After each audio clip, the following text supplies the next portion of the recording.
বিখ্যাত ওষুধ ও টিকা প্রস্তুতকারী কোম্পানি অ্যাস্ট্রাজেনেকা বৈশ্বিকভাবে নিজেদের সব করোনার টিকা প্রত্যাহার করে নেওয়ার ঘোষণা দিয়েছে। মঙ্গলবার এক বিবৃতিতে এ তথ্য নিশ্চিত করেছে যুক্তরাজ্য ভিত্তিক এই কোম্পানির কর্তৃপক্ষ।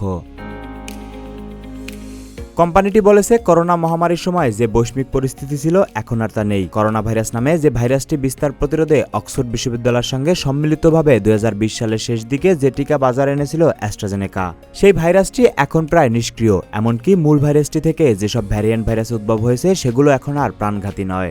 বাজারে বর্তমানে করোনার মুখে খাওয়ার ঔষধও পাওয়া যাচ্ছে, ফলে বৈশ্বিকভাবে টিকার আর সেই চাহিদাও নেই। তাই এই সিদ্ধান্ত নিয়েছে কর্তৃপক্ষ। কোম্পানির সব অংশীদারদের ইতিমধ্যেই এ বিষয়ে অবহিত করা হয়েছে বলে উল্লেখ করা হয়েছে।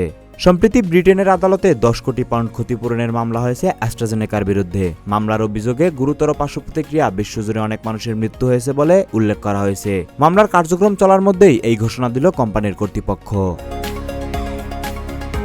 টিটিএস হলো এমন একটি শারীরিক জটিলতা যার কারণে শরীরের বিভিন্ন অংশে রক্ত জমাট বেঁধে যায় এবং প্লাটিলেট কমে যায়। যুক্তরাজ্যে এই পার্শ্ব প্রতিক্রিয়ার শিকার হয়ে 2020 সালে টিকাদান কর্মসূচি শুরু করে এ পর্যন্ত 81 জনের মৃত্যু হয়েছে।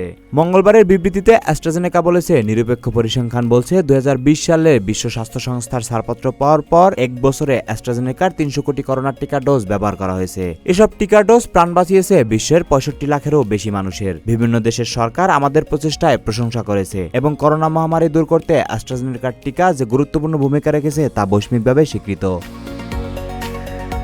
কিন্তু বর্তমানে মূল করোনা ভাইরাসটি প্রায় নিষ্ক্রিয় হয়ে পড়ায় এবং এটি থেকে উদ্ভব অন্যান্য ভ্যারিয়েন্টগুলো দুর্বল হয়ে যাওয়ায় এসব টিকা এখন অতিরিক্ত। তাই সব টিকা বাজার থেকে প্রত্যাহার করে নেওয়ার সিদ্ধান্ত নিয়েছে কোম্পানি। ইতিমধ্যেই অংশীদারদের এ ব্যাপারে অবহিত করা হয়েছে।